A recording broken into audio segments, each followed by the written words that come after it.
Today with Pet Perspectives. Finding the right pet sitter is an important decision for any pet owner, whether you're going on vacation, traveling for work, or you just need an extra hand. Ensuring that your furry friend is in good hands is a top priority. So we have Dr. Norman from Ada Animal Hospital, along with Chester. They're back here in studio to give us some tips on choosing the right pet sitter. A great topic, Yes. especially with spring break coming up. Right, coming up. Yeah. So we get, this question asked a lot at our clinic. Oh, really? Yeah, for whatever circumstances, maybe you don't want to board your pet, maybe your family can't watch them.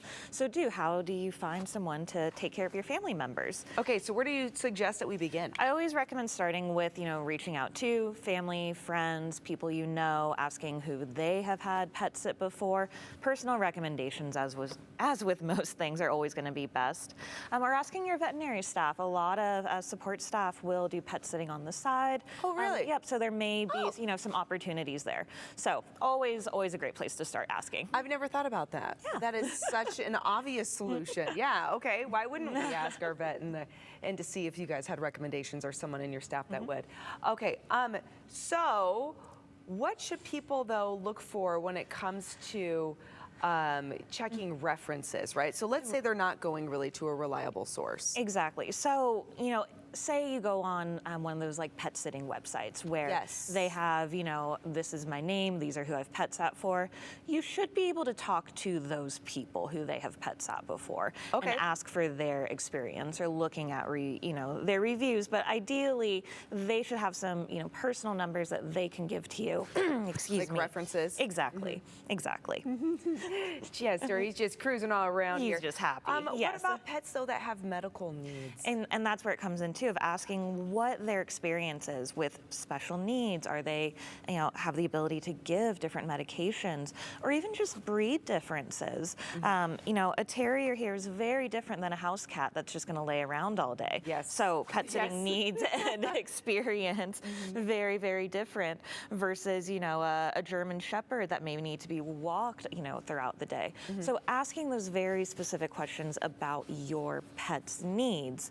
And I always recommend having a face-to-face with them before your trip, well before your trip, so that you have time to find another option if that one doesn't work out for you. Okay, that's a really good point, because that was what I was actually going to ask next was, should your pet meet the person before they actually start caring for the animal before you go? Yep, absolutely, absolutely, especially if there's someone you don't know. Even if you know them, if they're going to be coming over to your house to stay, or if your pet's going to be going to their place, do an introduction before, because they may be good friends on, common ground at the dog park, but in, whatever respective home, it may not be the same dynamic. So always do a trial run before. That's a really great point too. And also, what about helping your pet stay calm while you are gone? Because like you said, in the dog park, everything's all good, right? Everyone's playing, they're running around. It's not the animal's territory. And then also the alphas of the house are gone, right? Yes. Yep. So the dynamic has changed, and again, the trial run is going to be one of the best things to help with that.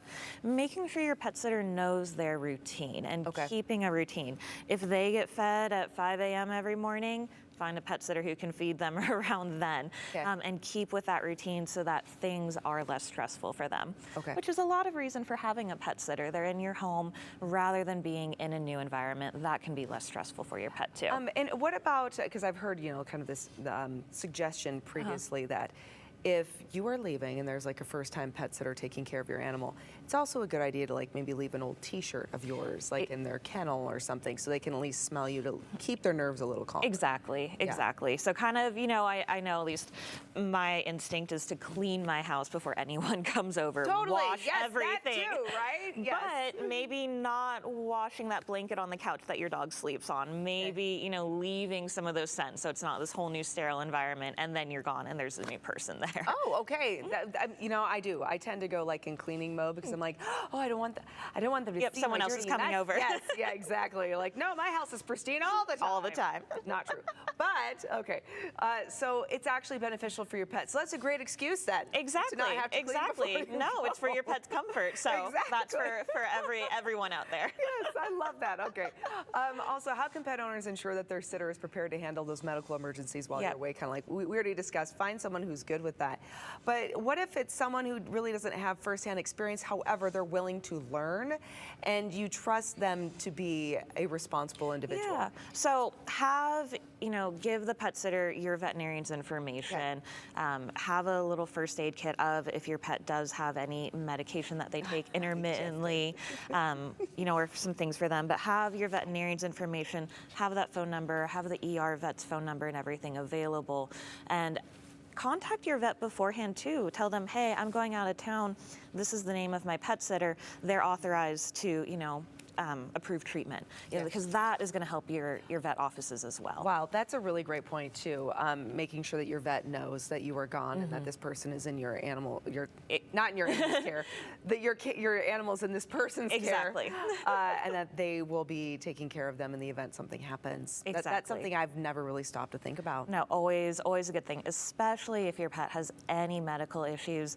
Let your veterinarian know ahead of time. It just helps expedite care should or is anything injury happen. prone. Right? Exactly. Some breeds, like Boston Terriers, tend to be a little any of those rambunctious ones. Yes, absolutely. the rambunctious ones with giant eyes that can get injured really quickly. Yeah, that's a great idea. Okay, that's why we talked to her, everybody. Okay, so Dr. Norman, where can people go for more information and to find you? Our website, adaanimal.com, has all of our information. Wonderful. Thank you so much, Dr. Thank Norman. you. Greatly appreciate it.